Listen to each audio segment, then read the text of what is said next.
Yali langsung mengangguk. Oke, Lord Light, tolong tunggu saya untuk menyelesaikannya, dan kemudian berikan barang-barang ini kepada Anda. Setelah berbicara, Ali berdiri dan mengucapkan selamat tinggal. Setelah ribuan tahun berlatih, Yali memiliki banyak pemikiran tentang latihan tersebut.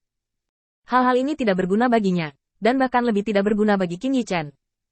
Tetapi bagi mereka yang tidak sekuat mereka di kuil penguasa cahaya, itu adalah harta yang tak terbatas. Alex senang untuk berbagi barang-barangnya sambil menikmati manfaat tersebut. Meskipun beberapa rahasia dalam keluarga tidak akan terungkap, ini sudah cukup. Qin Yichen merenung sebentar, dan memanggil Sai Tua, yang jauh di wilayah Bintang Changlan. Sai Lao, saya baru saja meminta Yali untuk mencoba mempromosikan pengoperasian Paviliun Kitab Suci Tibet. Saat ini, dia bersedia menerimanya, jadi saya punya ide. Anda dapat menemukan cara untuk membuat Paviliun Kitab Suci Tibet tidak? Bagian penting terukir. Tercatat bahwa Paviliun Kitab Suci Buddhis yang kurang penting didirikan di kuil penguasa cahaya. Dengan cara ini, kami memiliki kesempatan untuk menghubungi mereka yang bersedia berbagi di dunia abadi. Dan orang-orang ini akan menjadi sumber orang percaya berkualitas tinggi di kuil Guangzhou kami, yang jauh lebih nyaman daripada Anda berkhotbah di luar. Baru-baru ini, kamu harus memperhatikan istirahat. Tampaknya lingkaran hitammu telah menyusul batu bara hitam. Sai Lao mengusap wajahnya dan mengatakan ini. Tuan Cahaya ingin membangun perpustakaan kitab suci dalam kenyataan.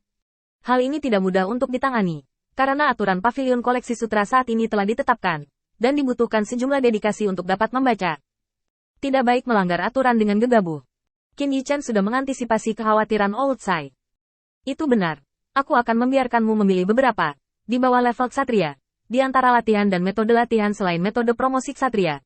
Pilih beberapa metode yang umum digunakan, dan ini dianggap sebagai bacaan gratis, di bawah ksatria. Tingkat. Itu tidak akan mempengaruhi kekuatan kuil Guangzhou kami, dan kami dapat dengan murah hati mengambil pavilion koleksi buku dan pavilion koleksi buku di Laut Kesadaran bersama.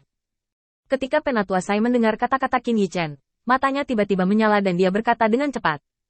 Aku akan bersiap-siap. Qin Yichen menangkapnya. Kamu beri aku istirahat yang baik di sini. Serahkan urusanmu kepada orang lain untuk melakukannya. Ambil alih situasi untukku sebentar, dan aku ingin keluar. Dia dengan santai menemukan alasan bagi Penatua Sai untuk beristirahat di sini. Qin Yichen tidak memberi Penatua Sai kesempatan untuk berdebat, dan menghilang dalam sekejap tanpa jejaknya. Sai Lao menggaruk kepalanya. Meskipun dia agak enggan, Old Sai masih memahami niat Qin Yichen. Lupakan saja, mari kita istirahat di sini sebentar dan menunggu Lord Light kembali. Sai Lao mengikuti perintah Qin Yichen dan memimpin situasi di kamp.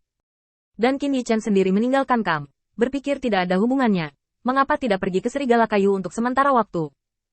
Setelah orang ini membuat kesalahan dalam menanyakan berita terakhir kali, dia bertekad untuk memiliki respons yang sempurna terhadap situasi yang tidak terduga untuk membuktikan dirinya.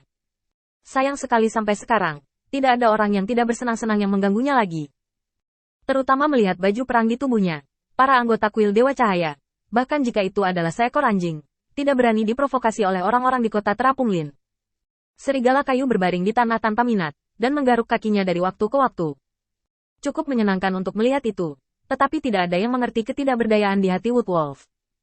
Dia ingin kesempatan untuk membuktikan dirinya, bahkan jika hanya ada satu kesempatan. Jika tidak, kapan wajah yang hilang akan pulih? Ketika Serigala Kayu tampak pahit, Qin Yichen tiba-tiba muncul di samping Serigala Kayu dan menamparkan kepalanya. Apa yang kamu temukan baru-baru ini? Serigala Kayu tiba-tiba tersentak, dan begitu dia ingin bangun, dia menyadari bahwa Qin Yichen telah mengirimkan suaranya kepadanya. Dia menurunkan tubuhnya dengan cepat, dan terus memikirkannya dalam pikiran kecilnya. Karena tuannya yang muncul, saya harus bangun untuk menyambutnya, tetapi tuannya tidak mengatakan sepatah kata pun. Mungkinkah ada sesuatu yang tak terkatakan atau sebuah rencana? Melihat Qin Yichen diam-diam, dia melihat Qin Yichen duduk di tangga dengan pakaian hitam, mengulurkan tangan dan membelai kepala Serigala Kayu itu. Segera, Serigala Kayu mengerti.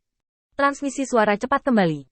Tuan, saya tidak menemukan apapun, yaitu, setelah orang-orang kami memasuki kota Terapung Lin baru-baru ini, ada lebih banyak orang, tetapi saya tidak yakin apakah saya salah melihatnya. Qin Yichen melihat sekeliling secara tak terduga. Ada banyak pejalan kaki, tetapi tidak jauh dari hari Qin Yichen memasuki kota Terapung Lin. Oh, pernyataan macam apa? Bagaimana kamu melihatnya?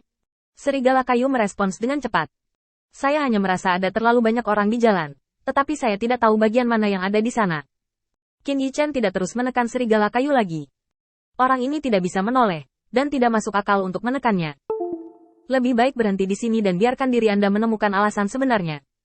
Setelah memikirkannya, Qin Yichen dengan santai menekannya pada baju besi serigala kayu.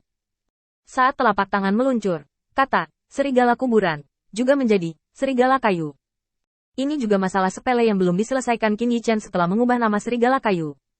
Memesan dengan santai. Lanjutkan menonton di sini.